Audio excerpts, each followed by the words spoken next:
I'm going to try to walk you through our entire process today. So I'm going to start at the beginning, show you the stages of the stock cycle, how everything works. We'll look at some stocks and look at how to identify where the strength is, where we need to be focusing in the market. Then I'm going to go through some individual stocks and setups and how we find these kind of low risk, high reward type setups. And I hope this is going to be really eye-opening. So if you would, I am watching the chat.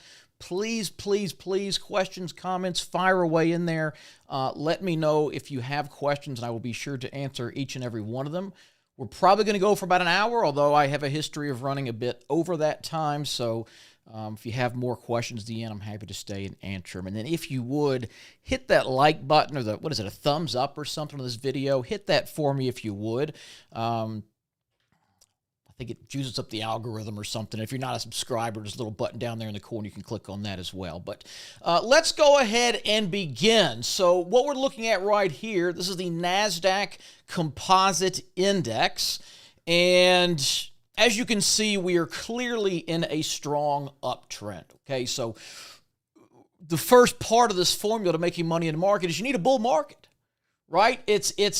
You can make money in a bear market. It's possible, but it's a hell of a lot easier when stocks are going up. So when you have the NASDAQ and the S&P and these indexes up here at brand new all-time highs and climbing, that is a bull market.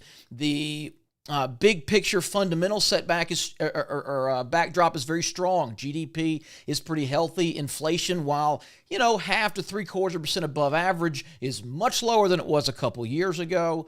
We're expecting rate cuts. In fact, most banks are calling for 6 to 8 rate cuts over the next 18 months or so, which is also going to juice the stock market. And then we have this big revolutionary shift known as AI. And this is the closest thing we can compare this to. And really the only thing is the internet and the dot-com bubble that began in the 90s, which of course has fueled this massive 20-year window of growth in markets. So,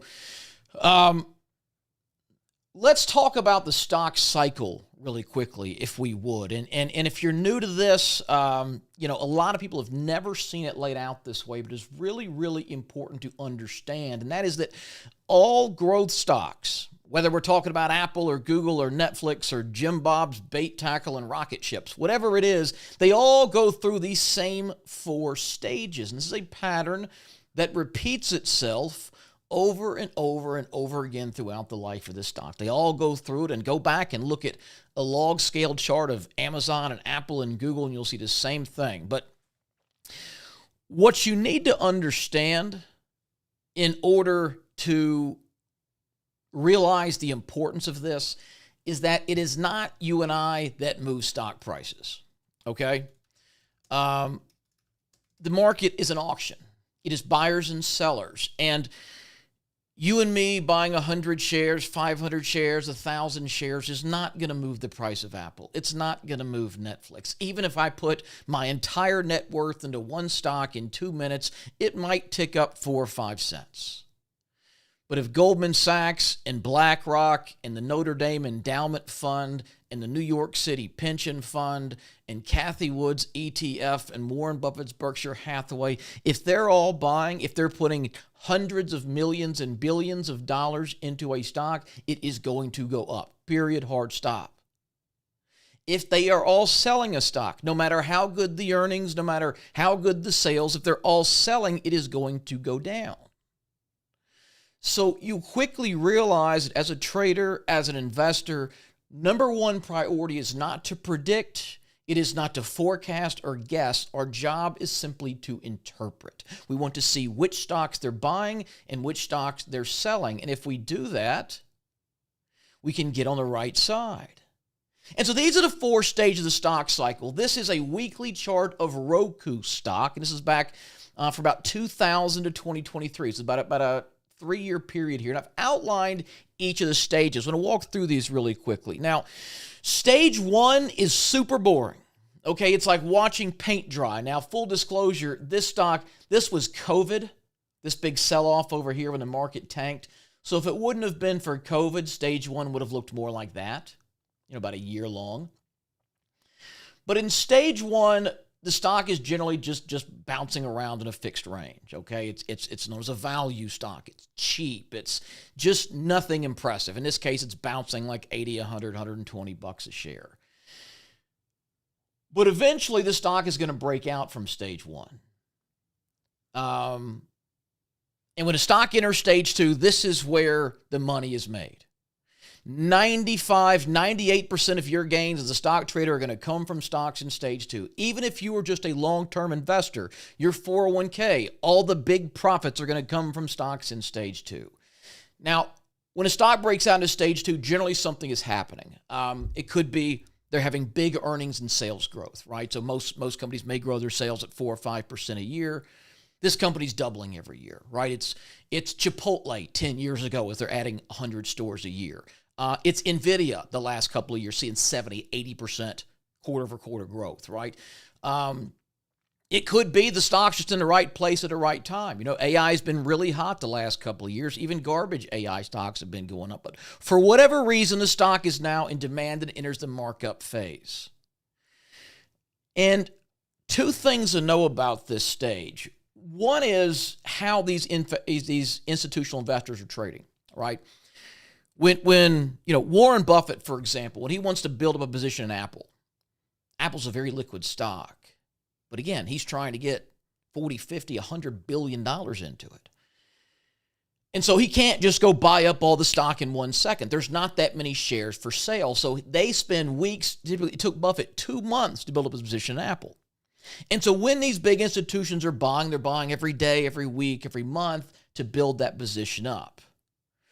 And so because of that, since there's that constant demand, that constant buying pressure, the stock tends to trend up pretty smoothly.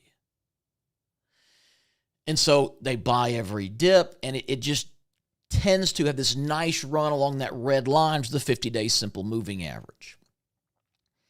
Now, eventually, the party comes to an end, right? Either the stock has reached what they believe is full value, right? These institutional funds are basically investing based on a big spreadsheet. You know, they're going, all right, well, this company, they make $50 million a year right now. We think they're going to grow at 20% per quarter the next 5 years, then 15%. We think this is going to be worth that. We're going to discount this by the current risk-free interest rate, et cetera, et cetera, et cetera. Therefore, based on all of our data, we believe Roku is worth $500 a share. But here it is trading at $100 a share. So it's on their buy target. They're buying. And then maybe it reaches what they believe is fair value. Maybe the company suddenly gets into trouble and the CEO was stealing cash, or the product is exploding in people's hands. Whatever reason, they're ready to get out, and that triggers stage 3 as a distribution stage. Now, as cautious and meticulous as these big funds are to get in, when they get out, they just dump it. They're not going to slowly take 2 months to get out of a stock. They're just dumping it when there's bad news. And that's why when you see stage 3, typically you're going to get the biggest weekly or monthly drop you've seen since stage 2. And you will notice over here that the stock had not gotten below the 50-day moving average at any point during stage 2. And then it just cuts right below it and stays there. That is your sign that institutions are getting out. This stock fell 30% in 2 weeks. That's big. That's the biggest drop it had the entire run up. Now, in this case, it pulled back, then bounced before starting stage 4. Sometimes I'll show you others where it just sits here and then just really capitulates.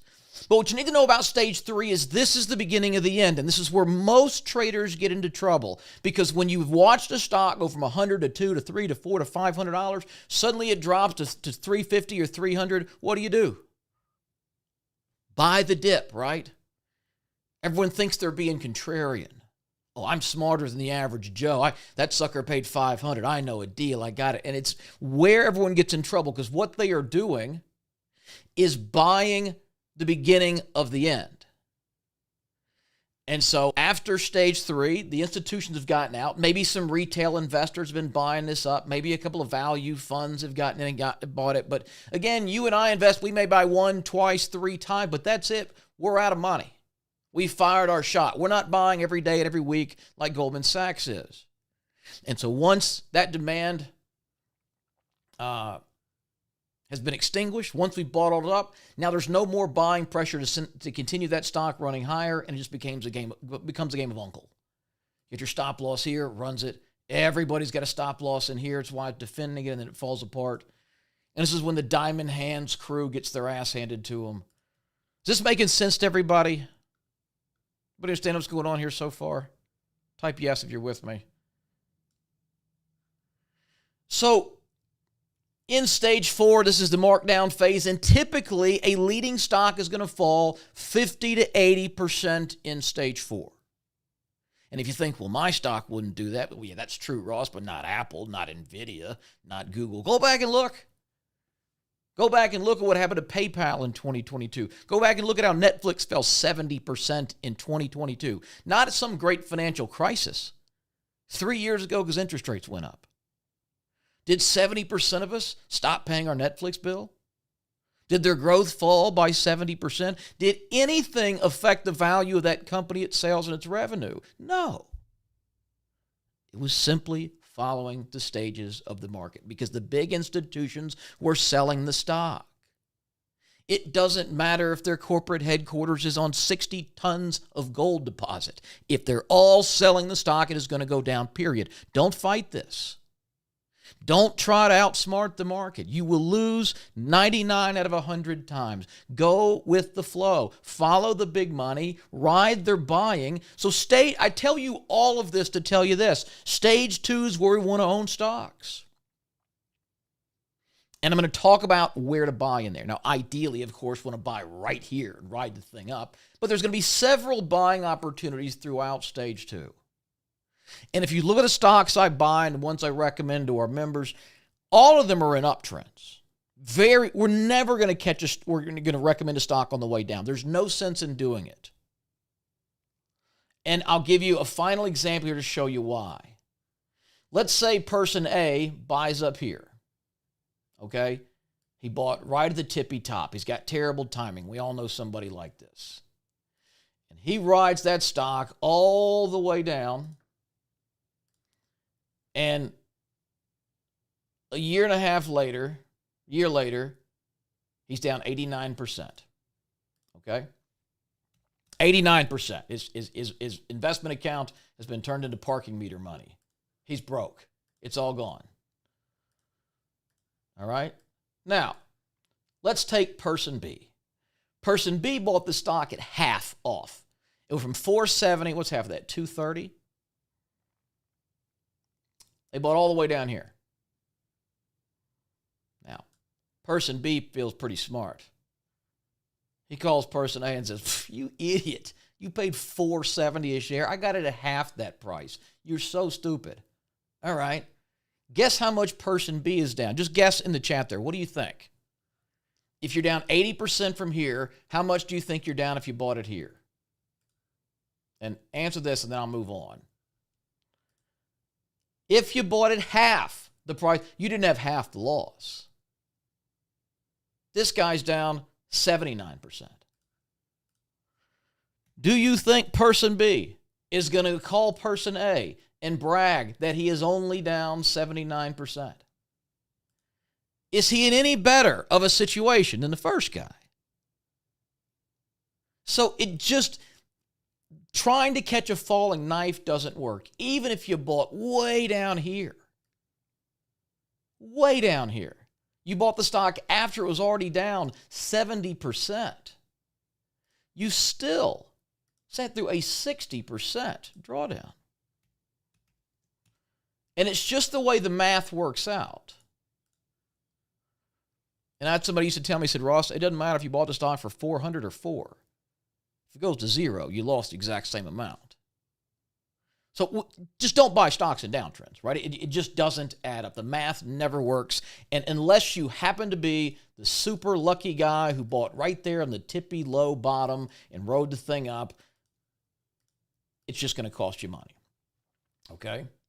So we want to buy stocks in stage 2. Pretty straightforward, right? So where do we buy them? What are we looking for to get into a stock? Well, there is a very repeatable pattern that we have used that has led to our biggest gains. I'm going to teach it to you right now. Let's look at a stock, and I'll show some more recent ones here in a minute, but let's look at RX Site, for example. Here it is. Now, this is the pattern I want to follow. And I'm going to go back and just sort of take it back in time here. This is the pattern we're looking for, all right? Whoops, come back. And I want to walk you through what's happening here. Now, as we said, we want stocks being bought by big institutions, the big funds, the people with deep pockets that actually move the prices, which means if they're buying, it's going to be going up. And so you want to see a stock that's already up 40, 50, 100, 200%. That's generally, it's one of the oddities of the stock market. That which seems too high tends to keep going up. That which seems too cheap tends to keep going down. And if you've got a stock like we had here in RX Site a couple years ago that is up 50% in 4 weeks, that's from people buying. It's usually in demand, all right? Now, these big funds don't want to just pay an infinite price. Right? And so as they bought it at 10 and it's already up 40, 50% in a couple of weeks, they're going to pull every trick in the book to try to get that stock price down. They're going to put out analysts' ratings that are downgrading the stock. They're going to put out news articles about why RX Site is overvalued and could be in trouble or has Chinese competition. How many of you have ever seen like a hedge fund manager go on CNBC? We've seen a ton of it lately. These guys go on and they say, we believe the market could fall 40 or 50% from here. Or this is on our sell list. You don't have a sell list. Your sell list is your buy list. They're saying it's on their sell list because they're trying to get you to sell it and hold the price down. And so they pull all these tricks and it drives some supply. People are taking profits. They're hitting their stop losses, whatever. Now, again, they're buying every day, every week. They take advantage of this pullback and they drive it back up. They, again, try to manipulate some news. You've also got people who saw it go to 14 once, go to 14 twice. It's there 3 times. They want to get out, and there's going to be some more profit taking. And so it's this supply and demand game that is being played. Because, like I said, the stock market is an auction. You need to think of stock in terms of supply and demand. If there's more demand than supply, more people buying than selling, it's going to go up. There's more supply and demand, it's going to go down. And there was clearly overwhelming demand over here. And so what they do is begin creating the supply. They're shaking retail investors out. They're contributing articles on Market Watch and these websites about their views on the market or this stock or whatever. And it's creating this shallowing pattern here. And what's happening is this market is working through that supply. So you may have bought it back here. It's been 3-4 months. You're frustrated. You're out. You may have bought in here and risked 7-8%. It gets down to 10-15%. It hits your uncle point. You're out.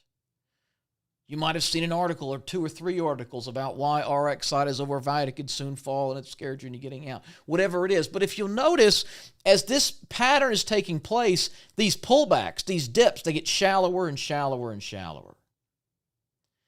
And that's going to be kind of your telltale sign that they're shaking through supplies. This drop is 28%.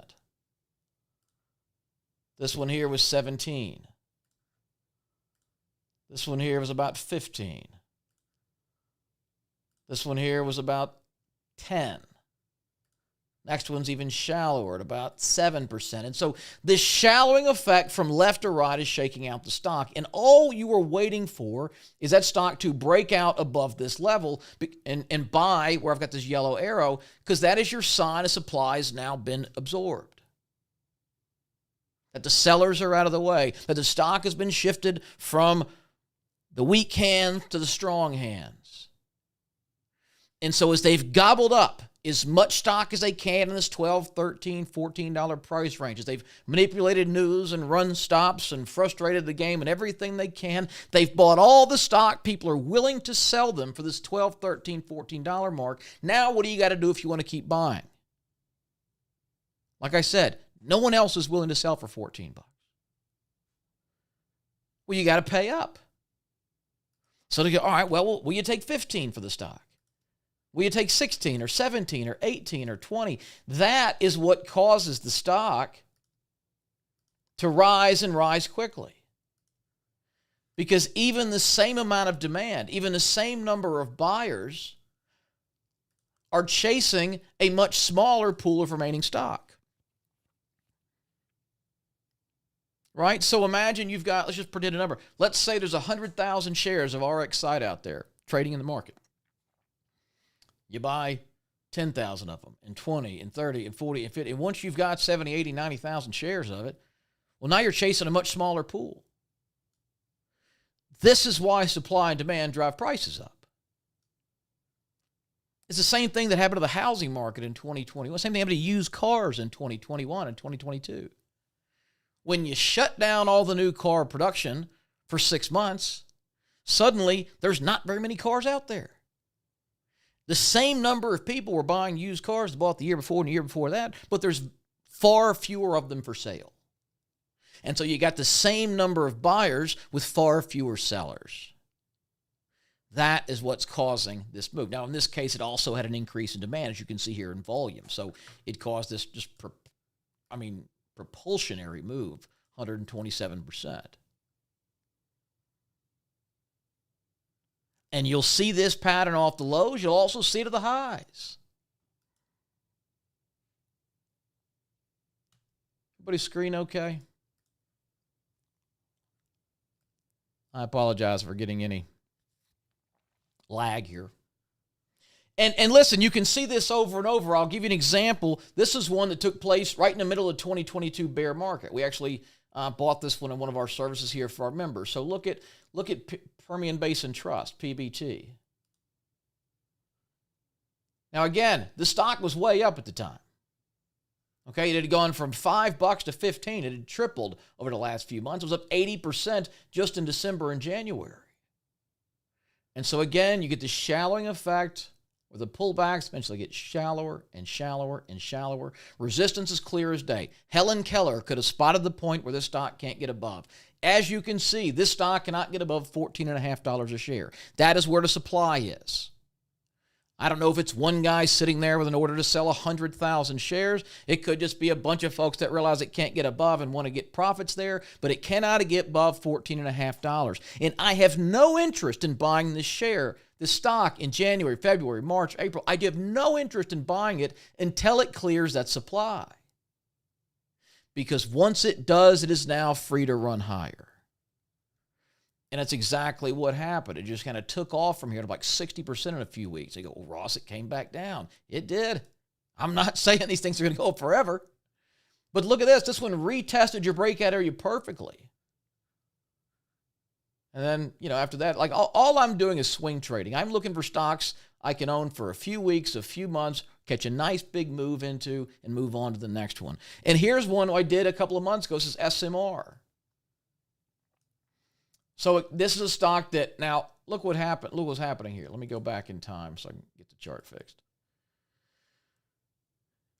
Now, this is a nuclear stock, which has been booming all through 2024. I mean, this thing was up, what did it do that year? 1,700% it went up in 2024. Okay. This stock is a mover. It ain't sneaking up on you. And then you get to you get the pullback during the tariff war. And it's, guess what? A stock that's up 1,700% has some room to fall, right? And that's what happened. It fell 60% in 2 months. But as it bottomed out, look how it formed. And it came in here, and after falling again, I don't want to buy on the way down. I'm waiting for it to form this pattern. It we call carves out a low. Comes in, it shallows, shallows, shallows, and it shallows. And this one wasn't like perfect as far as the resistance go, but you can see that playing out. And we bought it right here. I bought it right here. And then you can see how this thing played out. But, it took no great insight. Like, this was already a leading stock. It was, up more than tenfold in the last year. It got hammered in the bear market. We simply waited for this pattern to form. Now, there's one other big benefit to this, and that's that you don't need to risk a lot of money. How much do you normally risk? Type in here. When you are buying stocks, how much do you typically risk? Just put like if you bought a stock at $10, I assume you're using a stop loss. How much are you risking? 10%? 20%? No stop loss? And there's a bit of a lag between when I see your chat comments, so I apologize. But let me show you why you're going to like this. Once a stock, if it begins forming this pattern, it makes a big dip, 3%, 35%, or a lot of answers in here. Once it makes a big dip down here, here's the beauty of the shallowing pattern. It typically doesn't go back down there, right? So it's made this big dip. It's pulled back up. The next one is higher, right? It's a series of higher lows. Because once you get this massive selling, and now they're starting to buy again, well, the buyers are stepped in here, so they're going to do it earlier. It's not going to get back down. So the next dip is higher. The next low is higher. The next low is higher. And so the beauty of this is not only are we identifying places where a stock is likely to make a pretty big move very quickly, but we're not risking a lot of money to do it, because since we know it should not go below here, then it shouldn't go below here, then it shouldn't go below here, and then here, guess where my stop loss is? Guess where I'm going to sell the stock and admit I'm wrong if it hits? Right there. So my risk on this stock that is making 1,600% moves and is dipping wildly, when I buy here, my risk on this stock is 10.5%. And for that 10.5% risk, I saw it go up. Whoops. How much was it here? 150% in 35 days. That's 15 times what I risked. And so you're getting into explosive stocks, you're riding it for the meat of the move, and you're keeping your risk generally sub 10%. On a very volatile stock, it might only get down to 12 or 13. On most, it's usually down to like 6 or 7%. And so when we have a stock in stage 2, we have a bull market, we have this pattern, we know we're going to buy, we know where our stop loss is, that's when everything is, all the stars have aligned. And all the odds are in our favor. And I'm going to show you here in a second how to make this even better, how to find a targeted pool of stocks with the greatest chance of delivering these kind of moves. Because what is there, 7,000, 8,000 publicly traded stocks just across the NASDAQ and New York and Amex exchanges? You may want to go through 8,000 stock charts. I'm not going to do it. Oh, Wolf is flying again, Gary. That's one we were trading the other day. Oh, yeah, back on the move. That's the one who did the opening range breakout strategy there. Oh, there it was. Yeah, it worked out perfectly. Bought it right here. About 40% in 4 days, not bad. We'll do that later. Questions about this so far, and I'm going to show you how to find the right stocks to look at here, okay? Because, again, it's a big pool. It's thousands and thousands of stocks. That's the most overwhelming part for a lot of people. Like, oh, great, okay, I get the pattern, perfect. How do I find them? Well, I'm going to show you real quick.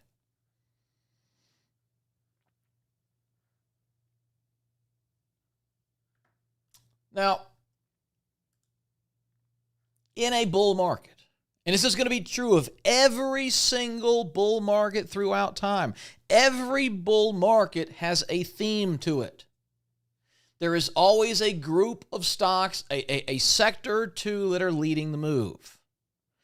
In the late 1990s, it was the dot-com bubble. It was Cisco. It was AOL. It was all those techie dot-com stocks that saw 500, 1,000, and 2,000% moves. That was what was driving the market. From 2009 to 2020, the theme of that market was big tech. That's where the FANG stocks came from. Facebook, Amazon, Netflix, Google. Those have not always been the leaders. No one knew what most of those companies were back in 08 and 09. They were little $50 and $100 million companies. Now they're worth $2 and $3 billion because that was the theme of the market. That was the area seeing the big growth as Facebook started making billions and Google search took over and Netflix replaced cable. That was the theme of the market. After the COVID fiasco in 2020, when stocks fell 30% in a month, for the next 2 years, the leading theme was work from home. Our lives changed in a massive way. We suddenly couldn't go to the office. We suddenly couldn't go to the doctor. You couldn't go to the gym. I don't know if you could. You're wearing a mask and you can't breathe. You're suffocating to death. So what stocks did well? Well, Peloton went up 400% because it had a product that let people work out from home. Zoom, which allowed us to do what we're doing now, have online meetings, soared several 100%. Teladoc was up 500% because suddenly people could see the doctor from their phone without going in, getting sick, or they're going to get this supposedly deadly virus and everything in between. That was the theme of the market. Those were the stocks with the most growth, and that's where you wanted to focus. Who can tell me what has been the overarching theme over the last 2 or 3 years of this bull market? Like, if you had to ask a cab driver what's hot in the market, what would it be? AI, right? Artificial intelligence. This is the big revolution. And so when we look at what has performed the best, and I don't have the charts up here, but over the last couple of years, it was semiconductor stocks. It was software stocks. It was anything attached to AI. NVIDIA has been the big leader because they make all the chips that power this stuff. And so if you can find the theme of the market and you know exactly where to focus, these are the stocks, these are the sectors being bought by big institutions. And listen, when Goldman Sachs is allocating capital, when these big hedge funds, endowment funds, ETF funds are allocating, they don't bet it all on one stock. They're betting on a theme. They're taking a top-down approach. So nuclear has been very hot in 2025. It's cooled the last couple of months, but it was like SMR, that stock I showed you, that was a nuclear stock. Another one I bought around the same time was OKLO. You see here, breaks out, similar kind of shallowing pattern. It was a big mover from 5 to 55, gets clobbered during the tariff war, comes in, shallows, puts in this nice little pattern here, breaks out, and then shoots up, whatever it was, 150 or so percent. Yeah, 150%. And so, anyway, the way they invest, they're not betting it all on one stock. They're saying, all right, here's what we think, guys. We're Goldman Sachs, we're whatever. We believe nuclear is going to outperform the next 2 to 5 years. We think it's a solution, a clean energy solution, to the massive energy mandate we have coming with AI. We think this administration's very pro-nuclear and they're going to loosen regulations. We've seen new research. They're making this cleaner and more efficient and everything else. We're bullish on nuclear. So guess what they're doing? They're not buying one little nuclear penny stock. Again, they're putting billions in this. They're buying the whole sector. They're buying NuScale Power. They're buying OKLO, like this stock. They're buying GE Vernova, which is General Electric's nuclear one. They're buying all these stocks. And when they do that, when they're buying up all those stocks, those are going to rise faster than the others. And so to see where this institutional money is flowing to and to find the leading sectors, just look at which ones are going up the most. Pretty straightforward, right? And so all this is a table. It's got about 45 different ETFs inside of it, and it just looks for which one is up the most over the last 1 month, and 2 months, and 3 months, and 6 months, and the top groups are going to constantly rise to the top. And a couple of months ago, this nuclear and uranium here was not only the top of the 3-month list and the 6-month list here. It was also at the top of the 2-month list. It was also at the top of the 1-month list. It was very, very obvious that that's where money was flowing. In 2023 and 2024 is constantly semiconductors and software up at the top. That's why NVIDIA was such a big mover, and SMCI and the others. In fact, they were moving. That's what was driving these sectors up. And so we constantly want to be abreast of where is the money flowing into the market? Which areas are they buying? And if you do that, you know where to look for stocks. There's like 40 to 50 different subsectors. I mean, look, there's clean energy and nuclear. There's consumer staples and lumber and all kinds of different sectors. But they're not all performing as well. Like, oh, the market's up. Yeah, but not everything's up. Real estate stocks have not done, great. Biotech stocks are not up as much as the market. And so what I like to do is just find the 3 or 4 sectors that are constantly popping up on this list. And again, we're seeing a rotation. The first part of this bull market, it was nuclear and uranium. It was crypto. It was mining and metals. Some of those are beginning to fall off the last couple of months. They're reaching that valuation, and we're seeing money flow into other areas. And so what do you see popping up here? Which stocks, which sectors are performing the best? Well, we're starting to see a boom in the home building area. And you look at the last 1 month, the home building sector has been the top performer. Building products, meaning companies that make drywall and sinks and flooring, is number 3. Over the last 2 months, there's home builders. There's building products. Home builders, I guess they fell off today. They were down here on a 3 or 6 month list. But we're starting to see these names rise up the ranks. And if this continues, and then we see it on the 3 month and the 6 months, these continue to outperform, we're going to know that's an area we want to focus on. And so if I just take the top couple of groups, I got mining and metals that's showing up here over and over, right? Gold's in a boom. Metal stocks are outperforming. It was quantum computing earlier. Those have kind of come off. I'm seeing solar begin to pop here. Now that the government has laid out kind of the rules for how this phasing out of the tax credits is going to work. Solar. And so I'm just going to focus on these areas. I'm going to say, okay, give me the top 5 to 10 home building stocks. Give me the top 10 or 20 building product stocks. The top 5 or 10 solar energy stocks. The top 10 or so mining and metal stocks. And if I do that, I can very quickly build a list that looks like this. Now, this is from a few months ago. So this has changed, but crypto and digital payments was hot. So these are the crypto stocks we were watching. Coinbase, see the pattern it came out of? Robinhood, see the pattern it came out of? MicroStrategy, this one failed.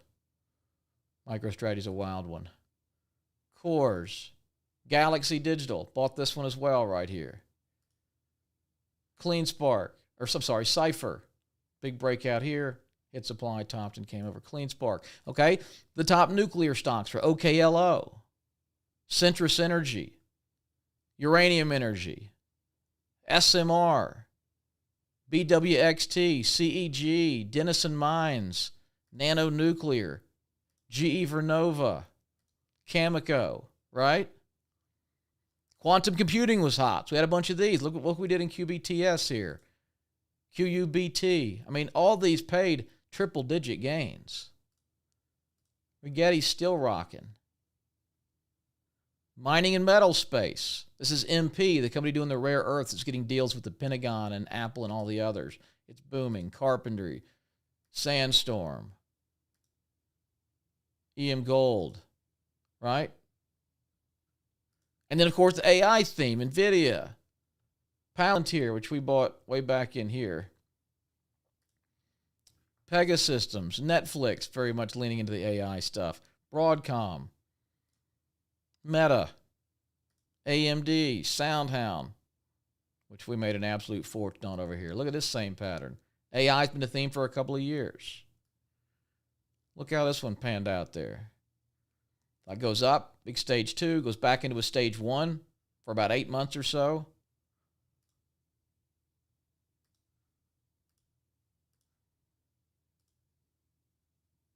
I'll put it in log scale so you can see the pattern much clearer. Big move up, and then, oops, make that white. Coming in, and finally starts to shallow and tighten right up here. See that? There's the breakout there at, what, $6? We take it out of log scale. That's what it did. So what you're doing is, 1, you got a bull market. Good. I want to be buying stocks, risk on. Let's make some money. 2, what's leading the market? Which groups are performing the best? Is it nuclear? Is it solar energy? Is it semiconductors? Is it whatever? Just quickly see where it is. Good. Now, find the top 5 or 10 stocks in that group. You can Google these things. You can Google the ETF. Look, just let's say you want nuclear stocks, okay? And you don't know anything about which stock to look for. Let me show you how easy this is. Okay? There's something known as ETFs, exchange-traded funds, that are going to hold a basket of these stocks. They're professionals. Their whole job is to hold the best batch of nuclear stocks. So I'm going to Google nuclear ETF. Here's a couple of them here.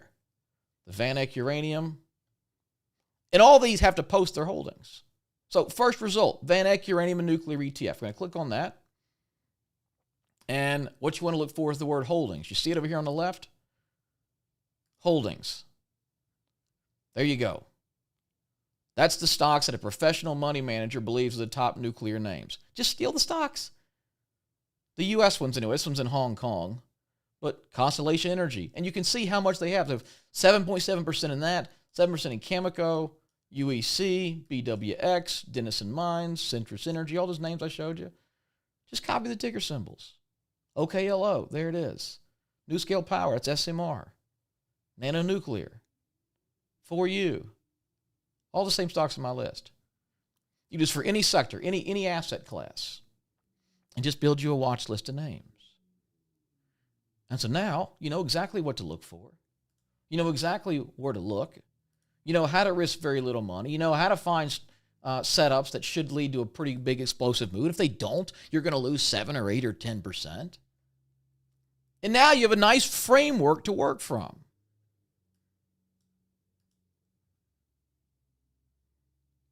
Thank you. Yes, hit the like button for me if you would. Let's juice this thing up. Let's let YouTube know we're doing something that's of value and not streaming cat videos. What questions do you have? I'm going to go to about 10 seconds. There's a lag. Now, by the way, if you're getting a lot out of this, I do have a live session every single week, every Monday. If you'd like to join that, we also have some additional bonuses and all. It's like $5. I've got a huge special for YouTube. There should be a link below this video. Click that if you want to join. You get like a year's access. All of our live sessions, all the bonus reports. We have all kinds of stuff included with that, as well as some stock picks we put out. So, like I said, it's $5. Made to do it dirt cheap for YouTube. But if you want to do that, help us pay all these guys we got, feel free. There's a link below. But questions about this before we continue? Yeah, nails the construction one. Okay, good. Oh, Savage is another good idea. Get ChatGPT do it. How often are these tables, industry strength tables, updated? Every day. Yeah, this is live.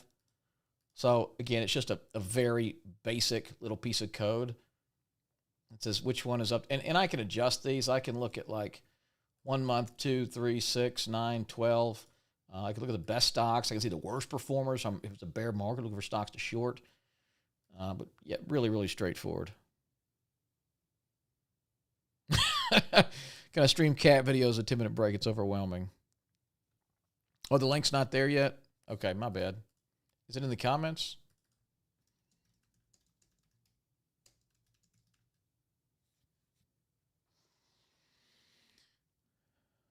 Oh, there it is. Thanks. Yep, there it is in the comments. We'll tag that or something. Questions about this? Any buy recommendation? Yeah, let's find some. Let's find some stocks to buy, shall we?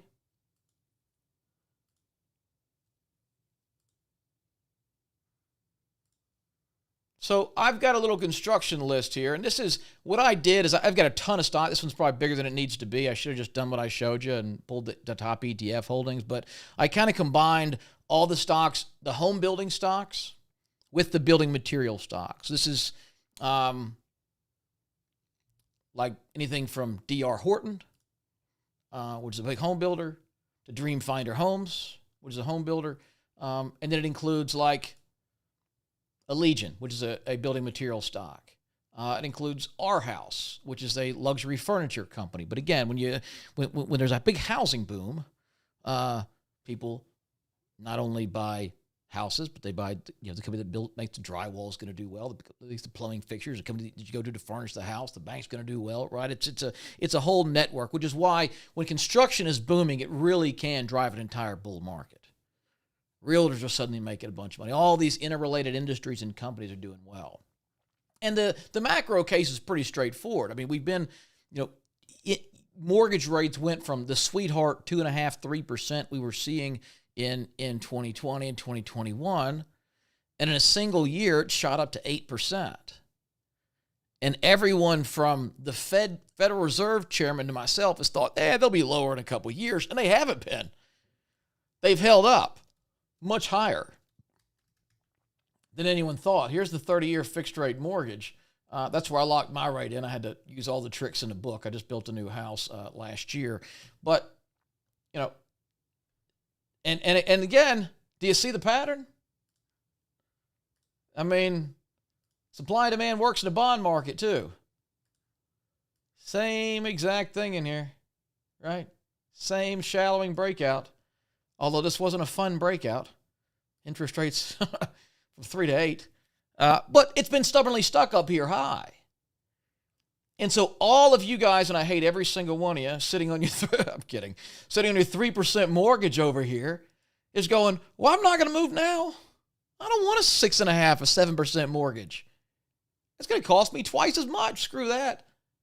And so people, as I've been saying, are kind of trapped in their homes, in the sense that it just doesn't make any financial sense. Not to mention that probably the fact that houses are up 50% since then, right? And so everyone is waiting on some relief in this area. And so if interest rates do finally come down, and we get to once again see even somewhere at about 5.25, you're going to see a flood of people into the housing market.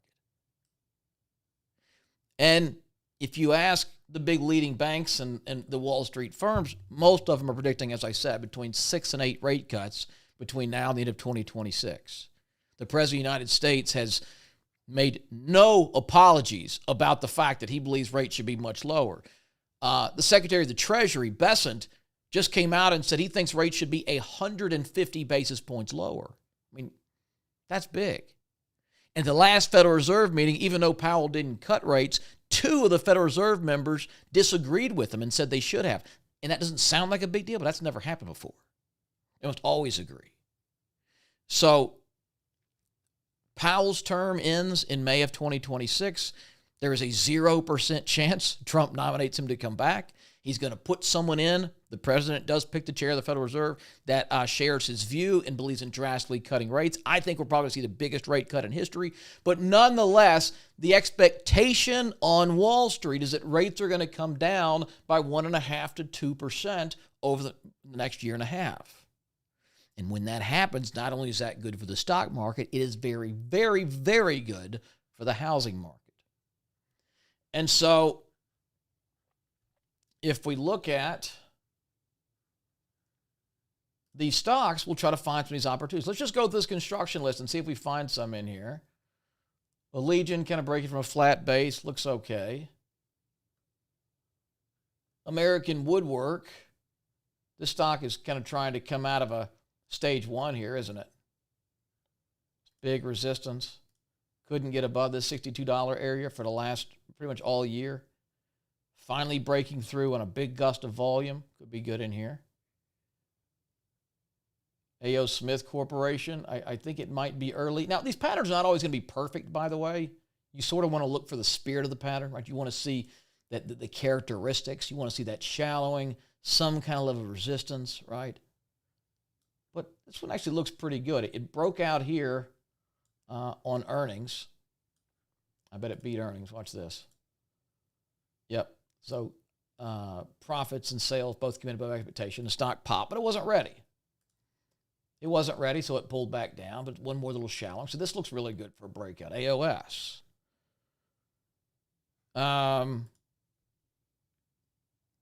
Apogee. Early, but we're, again, starting to see signs. I mean, I think a lot of these are going to be big movers. Now, unfortunately, home building stocks are not tech. They're not AI. So they're probably not going to go up 100, 150% in a month like some of the big ones have before. But these are going to be really great entry points if these will continue to play out like this. And if it does, I'd buy it on a break above 45 bucks. My stop loss, assuming it plays out like this, would be right here. And so I'd buy on a break of this, sell if it got below there, risk 5%. And if it comes back to where it was even a year ago, on my 5% risk, I could make 85%. But look, it hasn't broken out yet. And even if it does, it could just chop around in here for 4 more weeks, 6 more weeks, 16 more weeks. I don't know. So I want to make money as quickly as possible. I only want to be in for that fast growth phase. I'm going to wait for stocks that are. Our house, again, not a perfect one, but you can see some of that same kind of shallowing pattern going on here. Top build, a little extended. Builder's first source. Again, not perfect, okay? They're not always going to be, but if you're in a good market, you're in the right sector, you're in some of the top stocks, you don't have to be perfect. You know, just look for stuff kind of forming this. And this is more kind of like a cup with handle pattern. And so far, it's stalling just a bit, but it hasn't gone against you any. Now, Beazer Homes is one I bought. You can see the blue line. I bought it just a couple days ago, BZH. And again, the pattern's not perfect, but let me show you why I bought it. Well, 1, we're in a bull market. 2, construction leading. Here's a big home builder. It got murdered this year. You know, down 50%. Good. Let's get all the sellers out of the way. And do you see what I'm seeing here? Like, again, not perfect, but the stock market is imperfect. It's human beings operating this thing. It's supply and demand.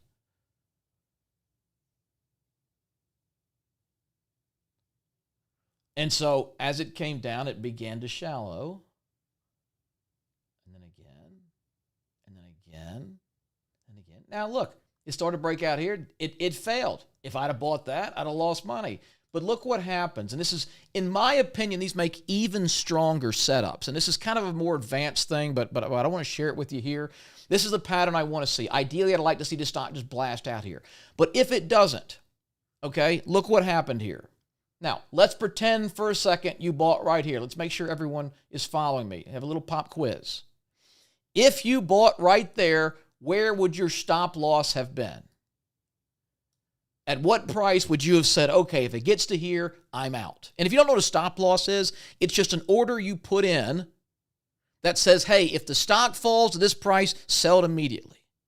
Don't call me. Don't pass go. Don't collect $200. If it goes down to 23 bucks, sell that stock instantly. And what that does, allow you to limit your risk.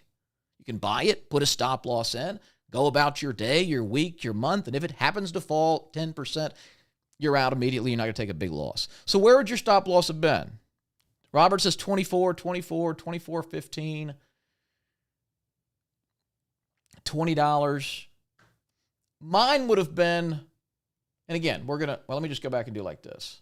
Let me show you.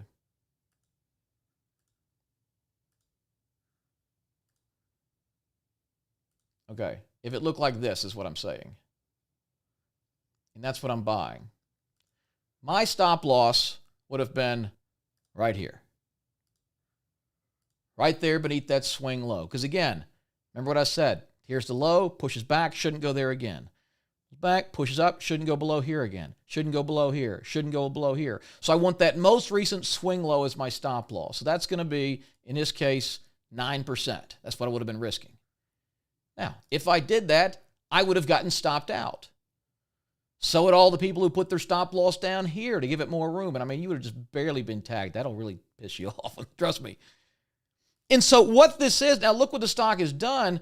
This is what I call a shakeout move, where it comes down. And remember, we talked about in the beginning, what do these guys do in their building position?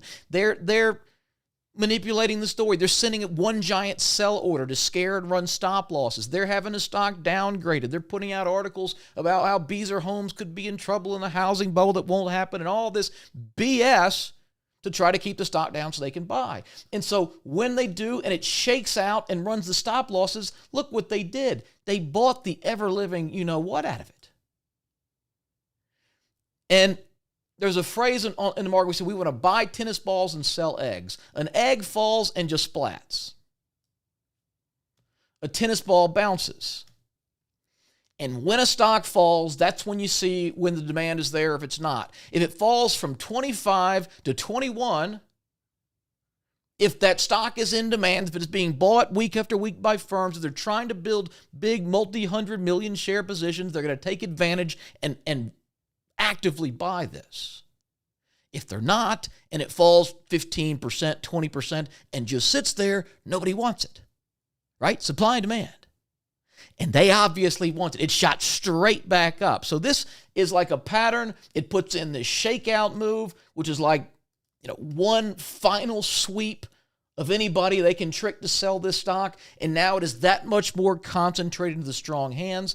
And so I bought this stock here. I should have got it, it broke out here. I was about 50 or 60 cents late, but it's the right stock in the right group with the right pattern in the right market. I'm buying Beazer Homes, BZA. Now I'm only up 2% so far. It hasn't taken off like I was hoping, but it's clearly got some supply here. I'm hoping it kind of works through it over the next couple of days. And then if it takes off, where do you think I'm targeting? I mean, I think it should get back up to around here at a minimum and hopefully continue to ride higher. Can we get that TV chart for members? Yeah, John, just call us. I'll authorize you for it. Yeah, if you're a member, I think there's a link in there to join. It's like $5. And we give you a lot of resources. One of them is like this indicator in here, which we have coded. You can put it on all of your charts. Like I said, you can change it to 2 months or 6 or 8 or the top 5 or 7 or whatever, just something to have on your own. And we give you just this really simple little, let me see if I can find it. To authorize this, let's see. Oops, no, here it is.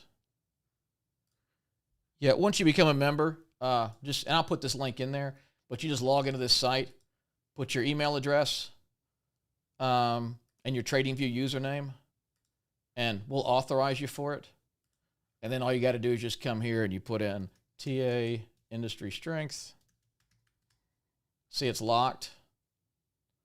But if you're authorized for it, like I am because I made it, it'll pop up on your chart there. And, again, I made it a little larger. You can move it to the center or the bottom or change the colors or anything you want to do with it. But, yes, that is a resource for members as well. Okay. Yeah, it goes gangbusters too. Yeah, $5. That's right, Joanne. Yep. And look, I don't want to charge. I mean, I'm trying to teach this stuff for free on YouTube, but we do have expenses. We do have, we have a full-time support staff of 4 people you can call Monday to Friday, 9 to 5. Any and all questions, they're at your disposal. Lots of other resources. So if $5 is too expensive, maybe it's not the best time to be trading stocks, but that's for another day.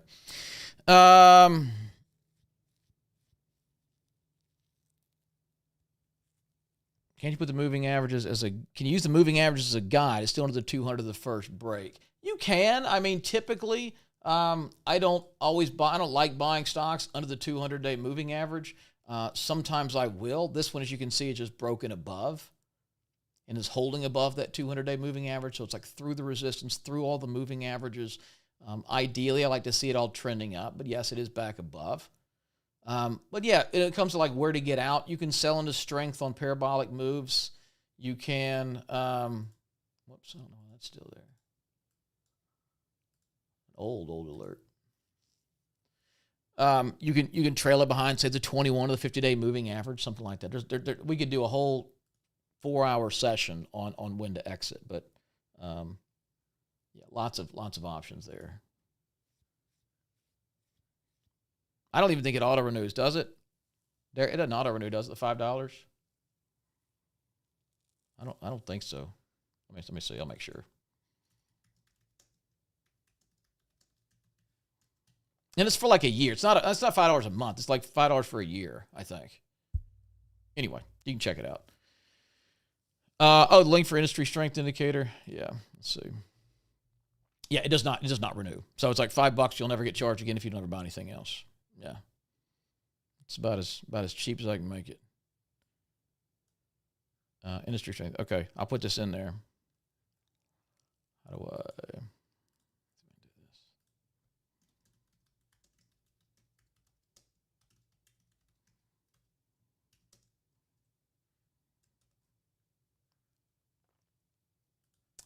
Thought I had it. Hold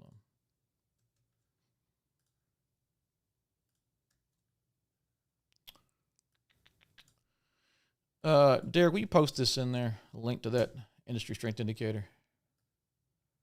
I can't get my chat to work.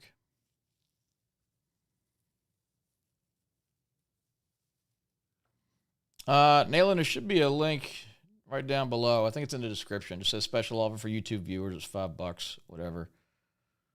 If you don't want to sign up, you don't have to. I don't really care. I'm not getting rich off $5. I just, we got some resources. If you want access to them and join our team, you're more than welcome. It's up to you. Okay, let's go to some other stocks here. Now, Carrier, it's in the right market. It's in the right group. Does the stock look good? Not even close to good. I mean, it just fell. Remember we talked about tennis balls and eggs? This is what an egg looks like, right? If this stock were in stage 2, if it were in demand, then when it fell 16% in a week, people would probably be buying it, right? They're not buying it. For 1, 2, 3, 4, 5, 6, 7, 8, 9, 10, 11, 12, 13 days, it's 3 weeks, trading days, it hasn't gone up. So I need all three. I need bull market, good group, stock at least trending up, ideally in a breakout pattern to buy it. I might buy a little shallow pullback to the moving average or something, but I'm not buying this nonsense. So a housing boom can't fix a poorly run company. Right? Century Communities looks fine. CSL looks absolutely terrible. And listen, you're going to look at a lot of stocks and go, I don't know. People ask me all the time. And I'm going to take your stocks here in just a second. Like, what do you think? Is it going up or down? I have no idea. Because it's like a ping pong ball. It's all over the place. I don't know. Cavco Industries, again, kind of bouncy. Dream Finders looks a lot better. Shallow this base here. It's not perfect, but it's on the move. D.R. Horton looks great. Ironically, Buffett just sold some of this stock. Looks great. Ethan Allen. Okay, now we're getting somewhere. Been a long consolidation. Again, not perfect, but we're starting to see the characteristics we like to look for. We see a series of higher highs and higher lows. We see a series of kind of shallowing pullbacks, so it's sort of tightening up in here, right?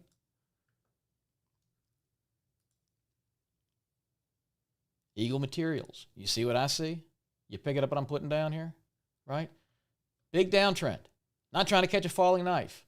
Went from 320 to 190. No, thank you. I'm going to wait till things look good. And it's starting to come together and look good. So if I get a breakout above, call it 240, 242, and this will, if the next couple of days is going to do this, right? I'm going to buy right there. My stop loss, where I admit defeat and take the L, is going to be right there. And I'm going to have a total risk of, about 4%. No big. You're going to lose some, folks. Warren Buffett loses like 40% of the time. The best traders who have ever lived have win rates of about 60%. That means 2 out of every 5 stocks they buy, they lose money on. It's not whether you're right all the time or not. It's how much you make when you're right and how much you lose when you're wrong. And if you can find a strategy, which is why I love this, where you're risking 5, 8, 10, maybe 12%, and you're making 30 and 50 and 100 and 150%, you don't have to be right every time. You don't have to be right half the time. You got to be right sometimes, and you will be. But you're going to see that 80-20 rule play out. You're going to see 20% of your trades deliver 80% of your profits. And you get a couple of really good ones, you're on your way. All right, let's take some stock, shall we? Now, by the way, if you have not hit like or the thumbs up on this video, please go ahead and do that for me right now. It takes nothing from you, and we're trying to get some love from the algorithm here. So if you would, just hit that little thumbs up button. I'd appreciate it, and see if we can't juice this thing. But there's the link is below if you want to join our team, and then start typing your stocks in. I'm going to take a look at them. Okay, we'll see what we can find. And listen, I get some of my best picks from our members in these live sessions. Fortune Brands, you see it? I think you can buy it right now. I'd like to buy it at 57.5. It's at 58.5, but still very early. I'd put a stop loss right there, risk 7%. And, if it gets moving, we'll be back up to the 90s and above. Fortune Brands, you can look them up. They own a whole bunch of building materials companies that make faucets and I think flooring and a lot of other stuff. Like Moen, the faucets, right? That's them. Therma-Tru, Larson, composite decking, cladding, locks, Master Lock, House of Rule, Larson, Century Safe, Yale, all those. You've heard of them. You just never heard of Fortune Brands. That's Fortune Brands. Every time you build a house, it's going to have probably 10 or 15 doors on it. 2 or 3 of those are going to have locks on them. They're not buying used locks. So, that's just how it works. And by the way, just so you know, the stock market is a discounting mechanism, right? If you're brand new, and I want you to realize this, stocks don't go up suddenly after the company makes good profits. After Apple reports records, they move up in anticipation of that. The market is always trying to price in the future. That's why these big institutions we're all buying nuclear and all buying quantum 8 months ago, before the numbers came out, in front of it, and the stocks go up because of that. But anyway, all right, let's look at some of your stocks.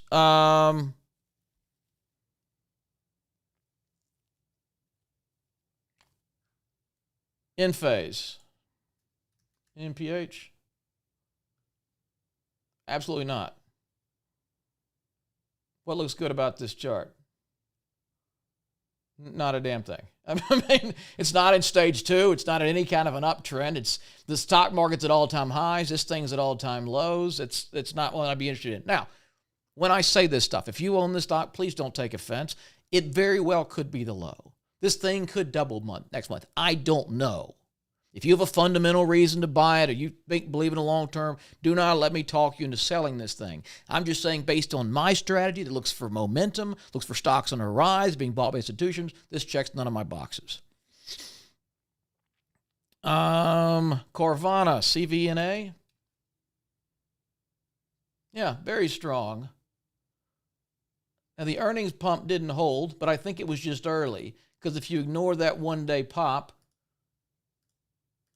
you can kind of see what I'm looking at here, right? Your big, strong move is a shallow. It probably just wasn't ready, right? It's forming in here. I think it looks fantastic. Clearly in a nice big uptrend, in a strong bull market. Looks great. Somehow it's like displaying all these old alerts I had from years ago. See, that was our stop loss back there, and we bought it. Obviously, it never hit it. Much higher. Yeah, Carvana looks great. Let's see.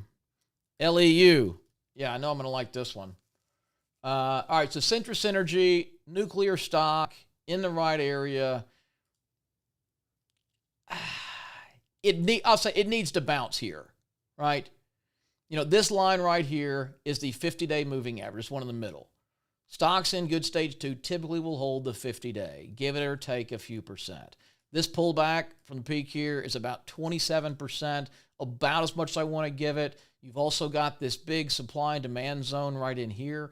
So obviously there's a lot of buyer activity. They need to step in here and buy this thing up. If you own it here, I wouldn't let it get more than another 10% below where it is right now. Not my favorite, but if you're buying the pullback, don't give it a lot of room. AMD, yeah. I mean, What can you say? It's trending above the 21-day moving average, nice and strong, all-time highs. Looks wonderful. No signs of fear. Soundhound, yep, looking strong. It's broken out from this big stage one here in 2025. It's a volatile little sucker. You know, this was the trade we took in Soundhound back here, which I showed you earlier.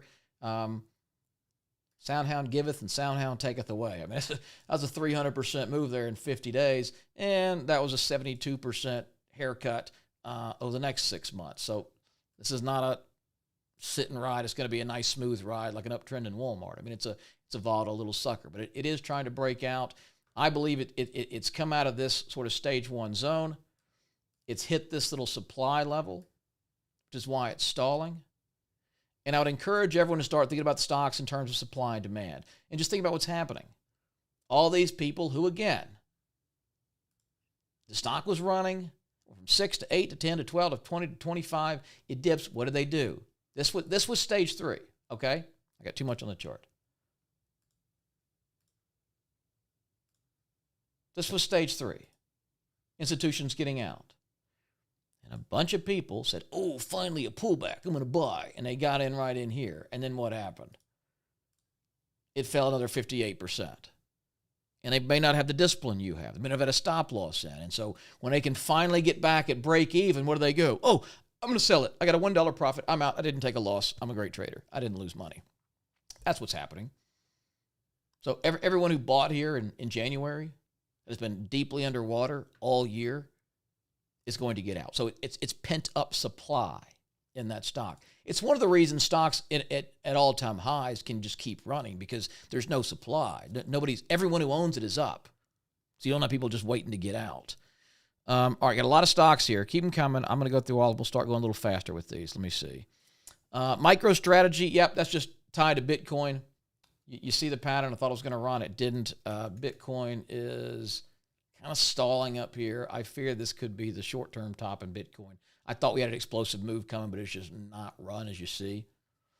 Typically, Bitcoin, shallows, puts in the pattern, breaks out, puts in the pattern, breaks out. But it's a little long in this one, and not looking good so far. So MicroStrategy is kind of levered up. I'd be careful on that one. Roblox, yeah. All right, got a dip again. Well, I guess it's not that big of a dip, was it? Oh, no wonder. This is messing with me. Sorry. Use these every day. You tell something's wrong. Yeah, so this is a 6% drop on some news. I forget what exactly it was. Oh, yeah, the lawsuit. That's just part of the market. It's part of the game. It makes it tough. You don't ever know when this unexpected news is going to come. But, yeah, I mean, I think it's a pullback buy here, but I wouldn't give it a lot of room. All you want to see is this thing going to be a tennis ball or an egg? Is it going to bounce after this dip? Is there still demand or not? It's sitting on the 50-day moving average. Perfect place to buy the pullback. I think it's very much viable here, but if it were me, I'd be risking 5% because it should absolutely bounce from here. AD&T, don't know this one. Adient, okay, what do they do? Auto part manufacturer, $1.9 billion. So we got a small cap trying to be on the verge of becoming a mid cap. Yeah, I think it looks good. The moving averages is all reversed. It's trending higher. You're getting a really nice trend up. It's doubled since April. Series of higher highs, higher lows, holding the moving averages. Yeah, it looks great. Absolutely. Very bullish. Sterling. Yeah, looks good. Little pullback to the trend line. Right on the 21-day. Looks fantastic. And with these uptrending stocks, guys, I know, like, you look at the chart, you go, oh, it's at the highs. Well, yeah, but guess what? It looked like it was at the highs here. And it was at the highs here. And it was at the highs here. And it was at the high. Like, for a stock to make a big move, it's got to make a hell of a lot of new highs. And if this chart looks like this in, 3 or 4 months, that today's high is not going to look so high anymore, is it? So don't be scared because the stock's at all-time highs. That's a good thing. It means it's being bought. It's in demand. And when it comes to trends, listen, ride her till she bucks you or don't ride at all, right? Okay, we got some small caps from Mac here. I can tell because they're 5 letters. Let's see. EMPYF. Nice trend. Tiny little stock. 80 million. Good God. It's small cap starts at 300 million. That's the small cap stocks are 300 million to 2 billion. This one's 80 million. I mean, it's this tiny, tiny stock. Sees a total of 200 grand in and out of it in a given day. You sling your account to this thing, you're going to move the price. So very, very thinly traded, but the trend's beautiful. And it's just doing the usual stair step. Move up, stair step, up, stair step. And all it is price discovery, consolidation, discovery, consolidation. So, yeah, looks good. I see no problem with it. CRW, is that Core Weave? Yeah, Core Weave looks broken. All right, this is, in my opinion, stage 3 action, probably the start of stage 4 in Core Weave. And you see this a lot with IPOs. I call it the pump, dump, and run, where typically IPOs, and IPO is a new stock, right? Notice it started trading in March. It's the reason IPO. This is what a lot of them do. This stock is in the right area, but it'll come out, big positive momentum. Oh, it's a hot new IPO. It starts trading at 200 times earnings. It gets way overvalued. Reality sets in. It dumps way below the IPO price, goes into stage 1, finds its footing, and then begins the true trend higher. So a lot of IPOs are going to do this pump, dump, and run situation. You're currently in the dump stage. Wouldn't be my favorite. You got a big rally here off the lows, 40%, and that just eviscerated in 3 days. There's massive amounts of selling in here. Would not touch this stock, personally. A&F.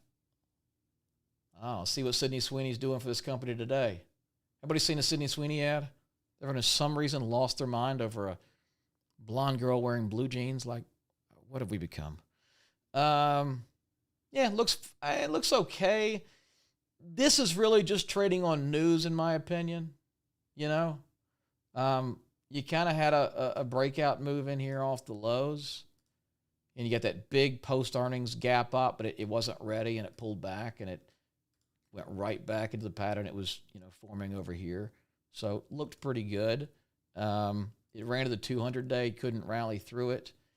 I don't know. It's not like a perfect buy point, but yeah, it looks okay. It's got a good story going on. Microsoft, mega cap. Yeah, looks great. I mean, Microsoft essentially is the market. It's a $3.8 trillion company. It's not going to usually make massive moves, but yeah, it's a nice trend holding the 21-day. Looks good. Yeah, Herkimer, if you're asking for a stock, press the thumbs up. Thank you. Appreciate that. Yeah, hit that thumbs up there if you would. I don't quite know how the YouTube algorithm works, but my guys over here tell me that helps. So, I don't know. It doesn't cost you anything.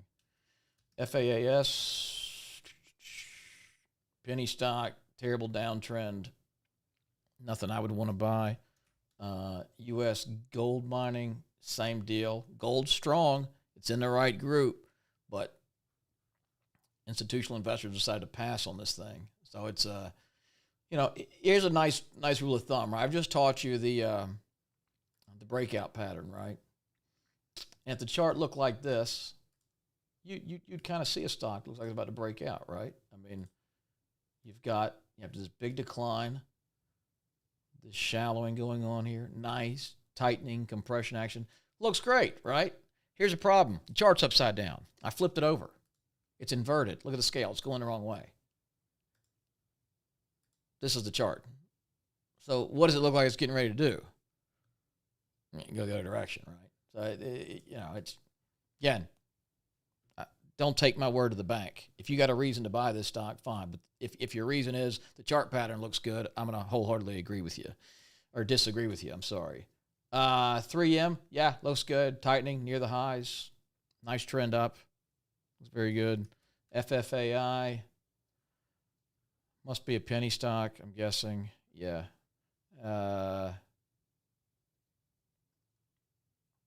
Yeah, I mean, it's going the right way. It's come out of what appears to be kind of a stage 1 here in the $1 to $2 range. It's getting some action. It's a volatile little guy. I mean, this is one you got to be tough with because even in an uptrend, it's making 40% down moves. So be careful with it. But yeah, broad strokes, looks good. Holding the moving averages. If this is the kind of stock I trade, I'd be for it. Alibaba, Yeah. And this is another great example of, like, it's not perfect, but you can see the components, right? The dips are getting shallower. It's beginning to compress and consolidate, right? So not my favorite. I really have a strong, and I mean a strong hatred for Chinese stocks. Nothing personal to the People's Republic of China, but like, y'all don't follow the rules. You know, they don't respect intellectual property. They nationalize companies. It is not the free market the United States is. So I'd be very cautious on stocks like Alibaba, but you know, at your own risk. Resi, let's see. Residio Technologies, beautiful. Yeah, really strong. Wow. What do these guys do? Electronics distributors. Nice little $4 billion mid cap. Perfect. I love the descriptions. It's like, just tell me what your company does. Well, we develop technology-driven products and solutions that provide critical comfort, like, just say what you make. Alarm systems, semiconductors, what is it?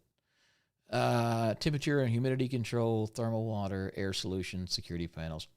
Okay, so building materials. You make stuff to build new houses, right? Right area, right time, nice trend, beautiful. Now, does anyone see the buy point?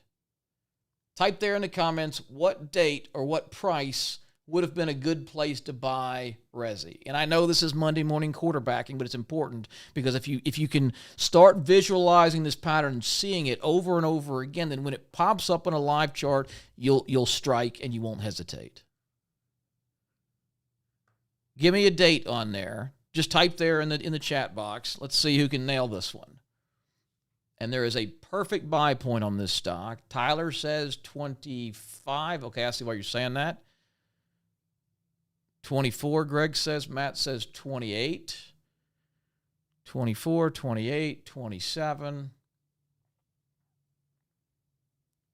Robert says 18. Okay. 8-1. Other break. Yeah. Okay, so a lot of you are kind of looking at right in here.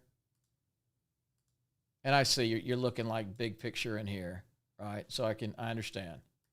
Yep, seeing something like this. I would make a case even smaller because if you have the right stock in the right sector in a good market, I would have been trying to buy right here because you've got up here from April, you're up 50% in just a month, very, very strong. And then look at how that stock immediately goes into this tightening pattern and starts to compress and compress, right? Really, really clean in here. Just nice and tight right up against there. And it didn't go for about a week, but it was a really clean move through the highs here. 40% over 55 days there. 21. Did anybody say 21, 22? Anybody say 22? Pat did. Raj Beer. Yeah. Sylvia, you too. Yeah, that's what I was. Now, listen, but you've brought up a great point, right? You got a strong stock and a strong. There were several good buy points. Some of you said, right up in here. That would have worked out just fine as well. A couple of you said like 28. So you saw the big pump and the shallowing in here. It wasn't super textbook, but you had a nice clean drive through. That would have worked as well. So it's not as if, if you didn't buy this thing at 21 and a quarter, don't touch it for a year. Like, there were several opportunities. That's just the one that pops out to me that I would have. That's the kind of setup I like to buy. Okay, some other stocks I haven't got to. What were they? Oh, well, thank you, Stone. I appreciate that. Sure thing, Vera. Fable, is that a company? Fable Media. Oh, that's a penny stock. Yeah. I mean, you see, I don't see anything here other than sloppy chop. And I mean, 70. Look, see this average volume, this little white box in the bottom indicator. That's how many dollars typically go through. So you take how many shares were traded times the price of the stock. It's how many dollars went in and out of it on an average day. $74,000. The whole day, one stock. Apple sees $14 billion a day. You see the difference? They're just very, very thin. Thank you, Vera. Tank, Teresa, is that a ticker? No, it's not. Oh, you're just referring to something I said earlier. Sorry, behind on the comments. NVO, Novo Nordisk. Yeah, it looks. I mean, really, really terrible, right? Lower lows, lower lows, lower highs. There's an administration. I mean, look, just think about what's going on. RFK is the head of basically the entire healthcare of this country. Is he a fan of Big Pharma? Do you think he's going to do these guys any favors? Is he going to continue buying forcing their vaccines on the American people at the American taxpayer expense? No, it's not a good environment for them. You know, they've been doing great for years, but you know, not so good anymore. So no, I don't like this. I wouldn't buy it. Tesla, haven't checked it lately. Let's see. Yeah, it's trying. It's got what I call like a launch pad setup where all the moving averages get real tight there. I think it looks good here. It's not a perfect setup, but you know, we are seeing like this shallowing. See, these pullbacks are getting shallower and shallower and shallower. Maybe it does a little tight. So it's not perfect, but it does look good. I mean, if I'm betting on a direction, I'm betting on it to go higher. This was a pretty clean, you know, again, same pattern we look forward to highs, you're going to see on the lows. They're not always perfect, but see how it just kind of nice came in there. Anyway, yeah, Tesla looks good. Wouldn't be my favorite if I was trying to pick 5 stocks, but I see no reason to sell it. OSCR, is that Oscar Health? Yeah, I mean, I don't know on this one. Just looks really choppy, right?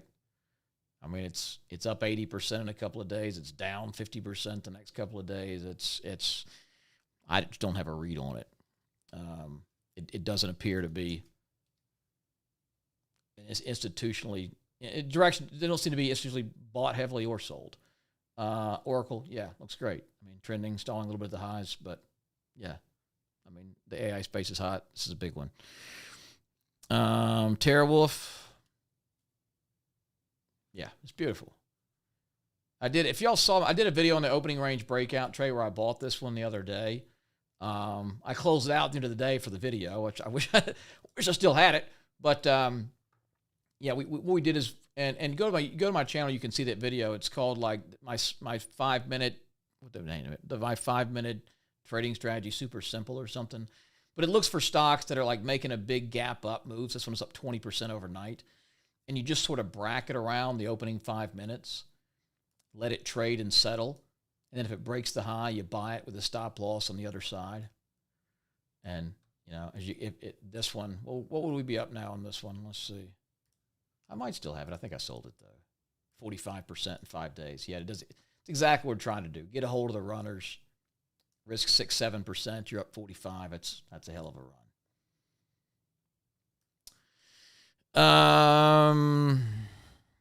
WT, what is that? I know that's not Wisdom Tree. I don't know that stock. Yeah, it looks very strong.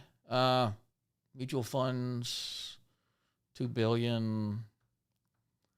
I used to be a fund manager or investment advisor. You'd think I know more about this. Can be adult. Leveraging blockchain, ETFs. Yeah, okay. Yeah, it looks fine. I mean, really nice tennis ball action, right? So the earnings came out, whatever they said, Wall Street didn't like. Stock gap's down $7, and they immediately bought it back. So, yeah, strong uptrend. Looks good.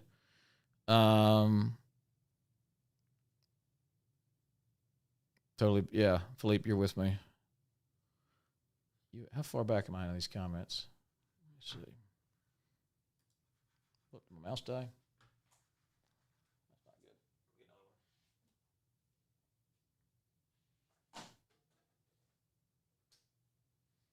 Sorry, I think my mouse died. I got to pull it back up in here. Hold on a second.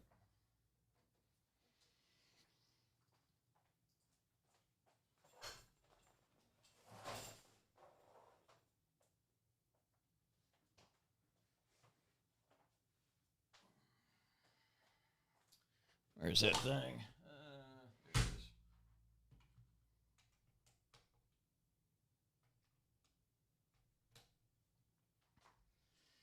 Problem, you got 4K cameras, bunch of monitors, all this fancy stuff, and then forget to charge your mouse. Okay, let's see if that's working.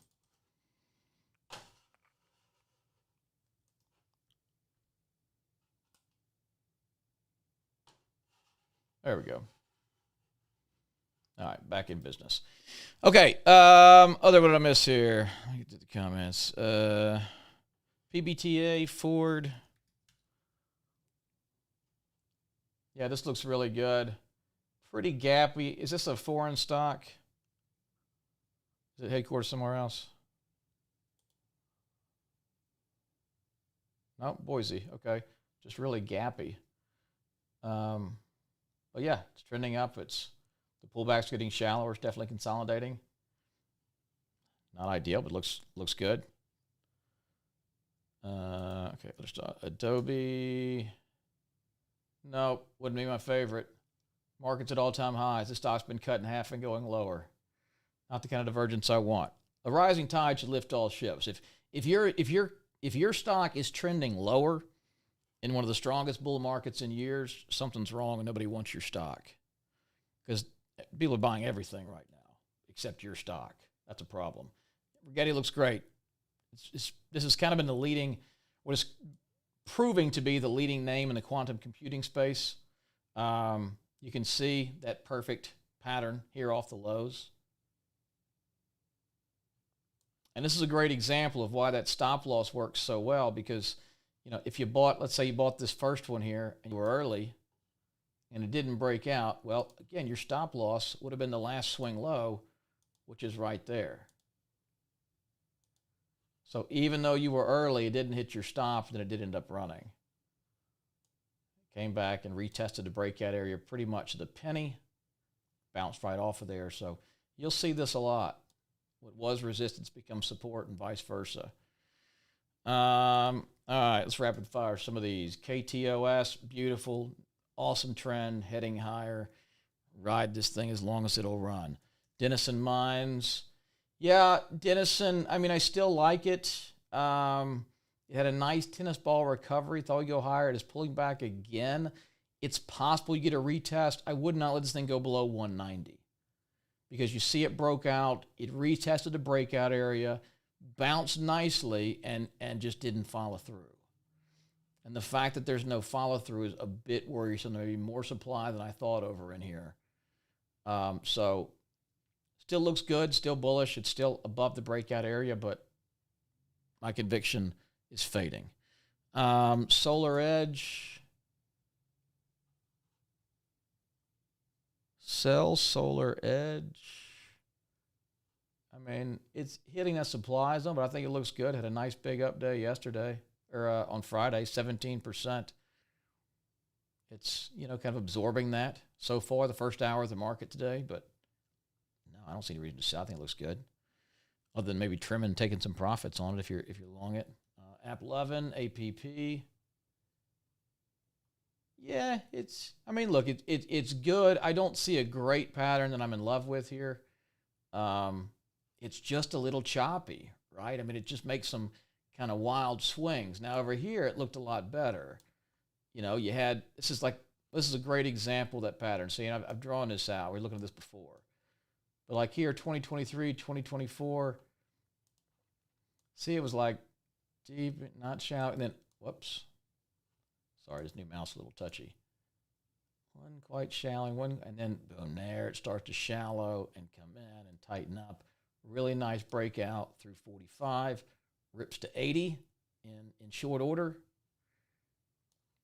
And then you've got another, like those shakeouts I talked about, where it's kind of beginning to shallow and tighten, and then big dip, wipes out all the stops, comes ripping back, tightens one last time, and then just roars from 90 to 290 in 2 freaking months. So, you get a hold of a couple of these, and you double, triple, quadruple your money in 3 months, you can do a lot of stuff wrong and still have a great year. But that was trending pretty nicely. And now, you see the difference? Now it's up here, and it's, oh, man, we're going to fall 60%. And then right after that, we're going to rip and gain 100%. And then on that momentum, we're then going to lose steam and fall 25%. And we're kind of going to base on the lows for a few weeks and then rip higher, but then not follow through. Like it just, you see what I'm saying? Like it's just not super clean. And look, Oh, thank you. Derek posted a video of that opening range breakout in the comments. So if you want to see that video, click there. But like, I'm not saying it's going to go down. I'm not saying it's going to go up. I don't feel like I have an edge in this stock. I don't see a setup that gives me a lot of advantages. So to me, like, this is not one I'd pick. It doesn't mean it's going down or it's going up. Just, this is not the kind of setup I'm looking for. I'm looking for situations where I can risk 5, 8, 10% and have a reasonable shot at making 40, 50, 60, 70% over the next few weeks or months. I want to get odds on my money, and I want to get paid fast. I'm not trying to day trade. I'm not trying to quadruple my account this month, but I want to make more than I lose, and I want to be right more than I'm wrong. And that's, this is how I found best to do it. Figma's eating Adobe. Oh, that makes sense. Okay.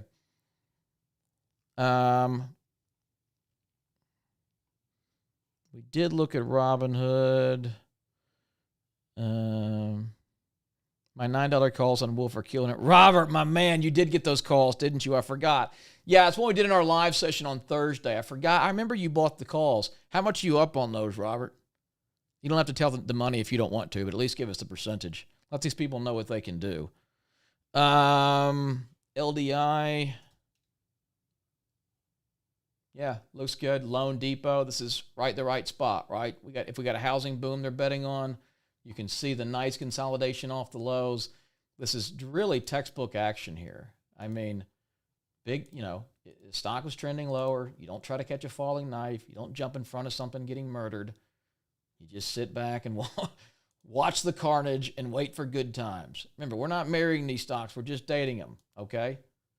If that offends you, then you're not going to like the rest of my videos.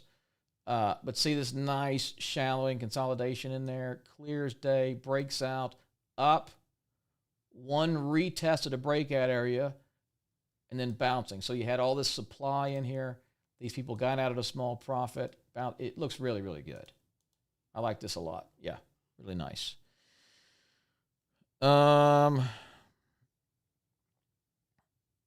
USAR. I'm sorry, Shannon. Oh, Shannon's here. What's up? Okay. Let's see. USAR. Sorry, I totally missed you there. Yeah, this looks good. I mean, rare earths are hot. It's a very small penny stock. The whole company's, it's not. It's $1.5 billion. Man, it's volatile for $1 billion company. Okay. So it looks like this one went public around here via some kind of merger or SPAC. Pretty volatile action. Is shallowing. It's doing so in a very volatile matter, but it is tightening up. And so you got a little pullback to the last breakout area here around 15. I think it looks strong. It's just you got to have an iron stomach to do this thing.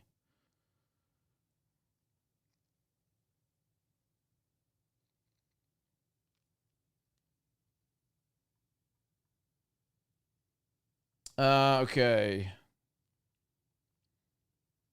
I'm buried in LIDAR. What are your thoughts? LIDR. Let's take a look. Oh, you got some FOMO on this one, didn't you? It happens to the best of us, man. I'll be honest, it doesn't look good, man. It looks like it wants to break down below. It's just hammering on this kind of 225, 250 area. Here's the advice I'll give you on these stocks when you find yourself in an uncomfortable situation or you're not sure what to do. Sell half. You're up huge. Don't want to let it turn into a small loss, but might keep running. Sell half. You're down big. You think it's going to come back, but God, you're going to kill yourself if it keeps going. At least sell half. Me, I just rip the Band-Aid off and get out of it, but that's a different, if you're in a really bad situation, I know it's harder to look at or harder to deal with.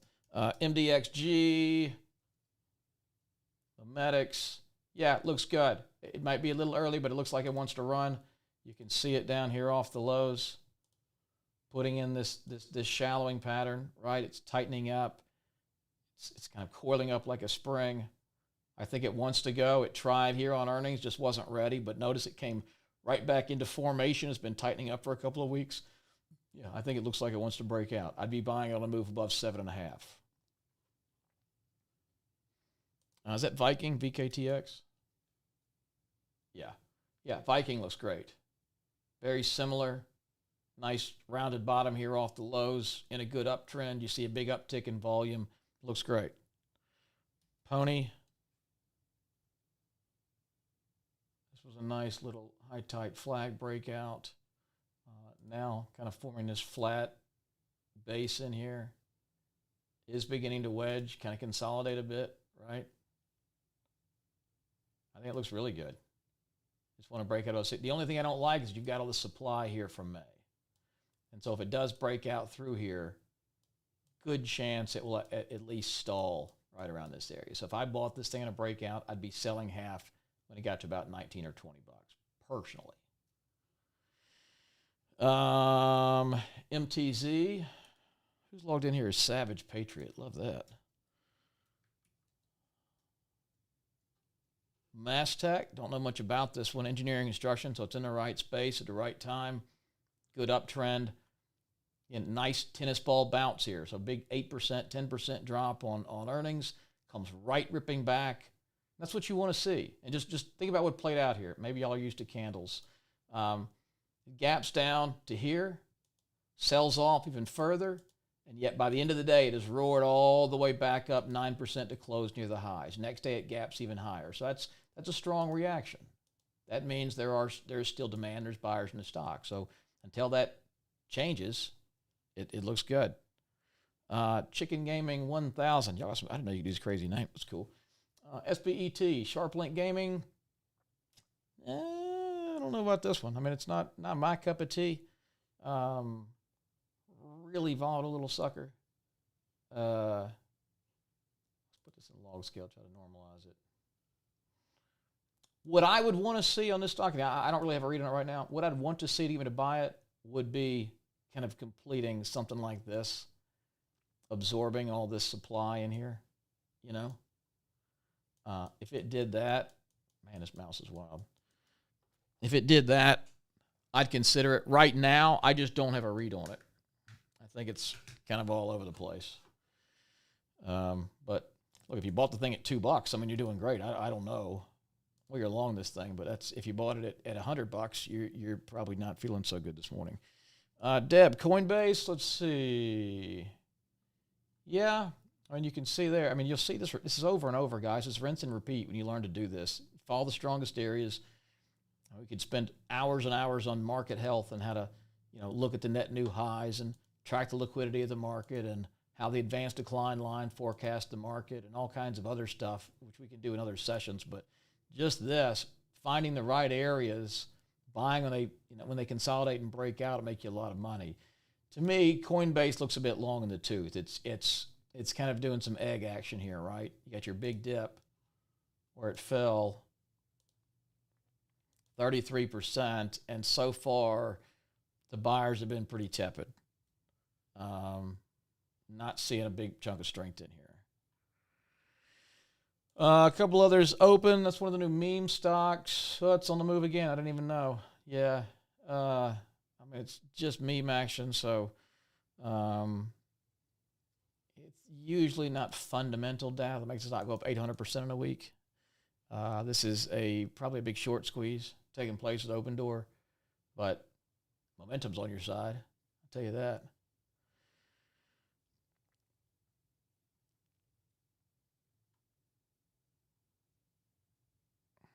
You're at 400% on that thing. Awesome, Robert. Good job, man. IDR. Did we look at this one already? Idaho Strategic. We did not. Looks great. Precious metals. Remember, that's one of our areas, right? Mining and metals, mining and metals, mining and metals. Very strong group. Let's look at this. I'm telling you guys, listen, there's going to be a big biotech company. There's going to be some random stock that makes zippers or something that makes a big move, but 80 to 85% of the big winners in this market cycle are going to come from the strongest areas. Just focus there. Don't waste your time. Don't go down every rabbit hole from some stock some guy mentioned on Reddit or some news article you read in Newsweek or something your barber told you about that's a sure thing. Like, if you want to have some play money and put $500 or $1,000 into some of those, okay, but just focus on the strongest. I promise you will do better. I promise you. Do not make this harder than it needs to be.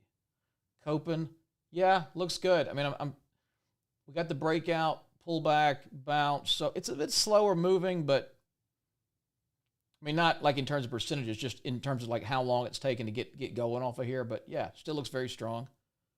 Very strong. Applied APLD, what's that applied? Yeah, applied digital. Yeah, looks beautiful. You can see it didn't really play out to what I thought was going to happen here.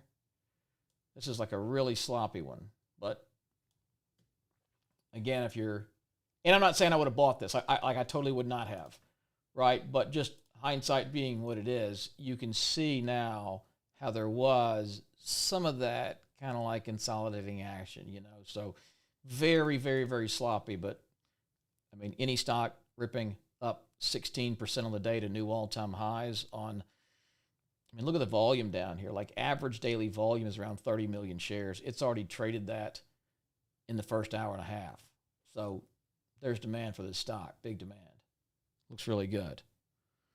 PLX forming, yeah, maybe.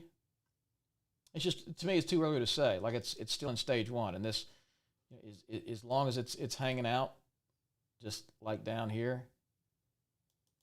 You know, what I want to see is this forming near the high. I mean, I see what you're looking at, right? You're not wrong. Like it is kind of starting to tighten a little bit, but not enough. Like I need it to kind of get up here and then really like tighten up. You see the difference. Now, if it could rip through $1.70 here and get off to the races, but it could also stay down here chopping around for another year. So just be cautious of that and don't prematurely jump the gun on this thing. United Health, yeah, this is Buffett's big buy, but about $1.5 billion in it last quarter. That was revealed on Thursday, which is Thursday night, which is why the stock went up 12% yesterday and is still climbing now. Is it a chart pattern I like? No. This is not a stock I'm going to buy. I hate the healthcare group. I don't like.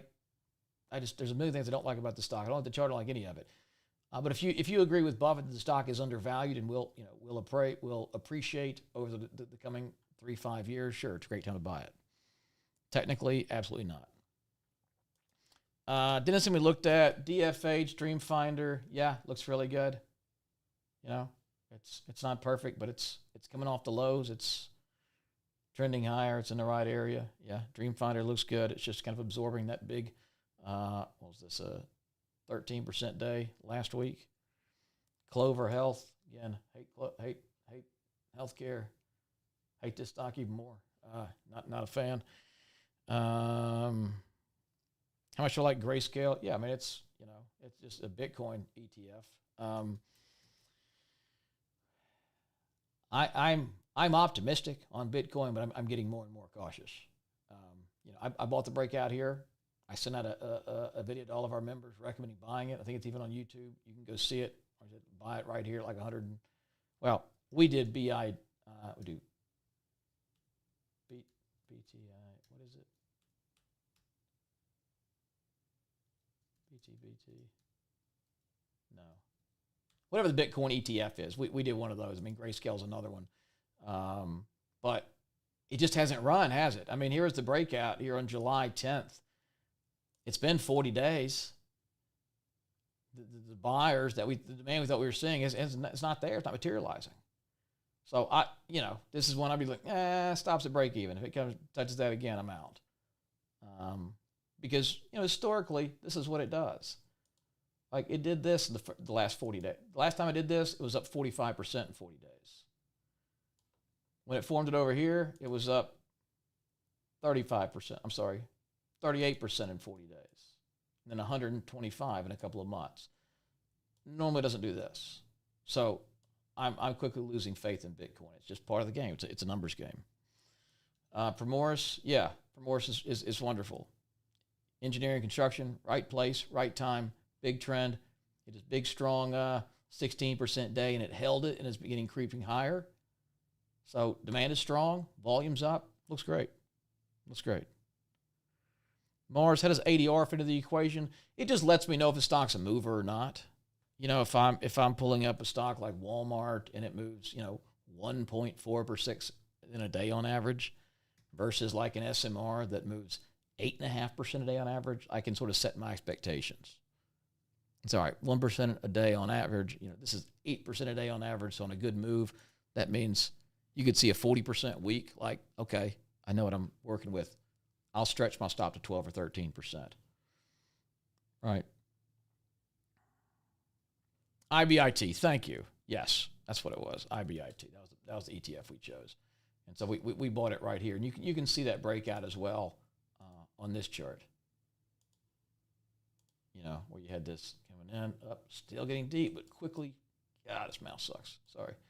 Comes in deep, quickly comes back, and then tightens nicely right here across the top, and then there's our breakout, and it popped pretty quickly. We were up like 9% the first week. It looked good, and then it just completely ran out of steam. So not hurting us. Our initial stop was like, I think, in here. As I said, I've raised mine to break even because it's been a month. Shouldn't take this long. So I'd bring my stop loss up here to break even. Or if your break even's here, I'd put it wherever because it needs to go, and it hasn't gone. So it's part of it. DJT. DJT is definitely a meme stock. Yeah, it looks terrible. Truly terrible. Nothing good about that chart. NSP. We got to cut this off here in a second. It's parity. Again, awful. It's just everything. It's the opposite of everything we've said to look for. Right? It's not trending higher. It's not making a series of higher lows. It's not in the right group. It's got nothing. Oh, yeah, we do. I do have a hard stop in 5 minutes here, guys. So if you haven't already, be sure to like this video. I'll keep going a couple more minutes, but please hit that thumbs up button, like this video. And if you want to join us every week, as well as get some other resources, access to our support team and some bonus reports and a few other things, there's a link down there. It's like $5 to join for an entire year. It's not going to auto-renew. There's no surprises on the other end, but that way you can continue to join us in the future if you want to hit that as well.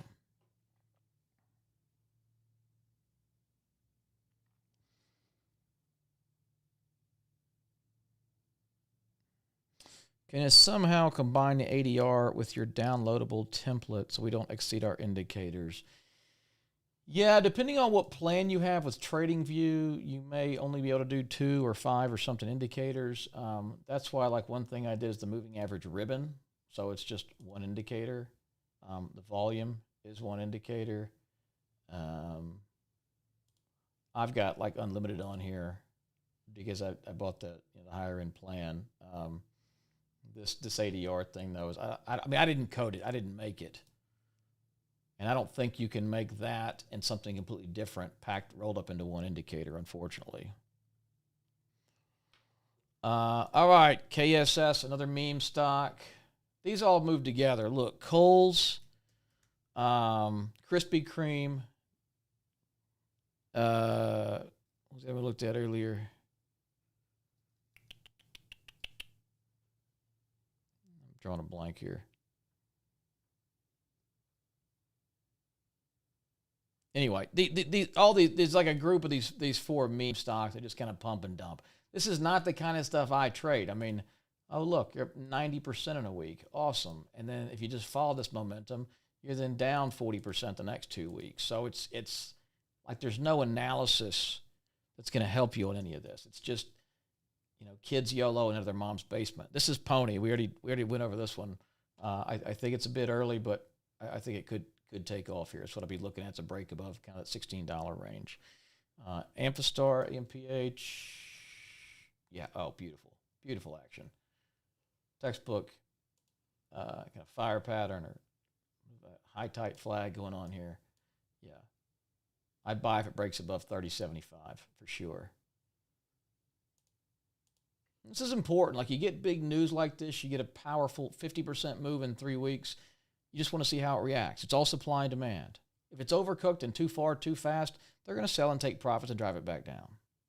If it's not, and it's holding, and people are still getting in and supporting that profit taking, there's a good chance it keeps going. Nanolin, this is not a rerun. This is absolutely live, but see you later anyway. The percentage drop indicator on pullbacks, you talking about this? It's just it's in Trading View. I didn't make it. It's what's it called? Marked Highs and Lows Dash Support Resistance by John Muchow. He's got a lot of good stuff. All right, guys, tell you what, let's go ahead and end it here. If you haven't already, please like this video. We went 2 hours. I told you we'd go 1. I got a bad habit of running over, so I apologize for that. I think this video stays up on YouTube, so if there's a section or something we covered you want to go back to and watch something, you can do that. But we're going to try to do these each and every Monday. I'll try to keep doing them live here on YouTube on occasion as well, so feel free to come back and join us for those as well. But thank you all for joining, and if you haven't, hit that subscribe button. It's down there in the left corner. That way, when we do these again, you'll get notified. You can join us. We've also been putting out additional content each and every day, so be sure to hit that button. But thanks, guys. Have a great week, and I'll see you in the next live session.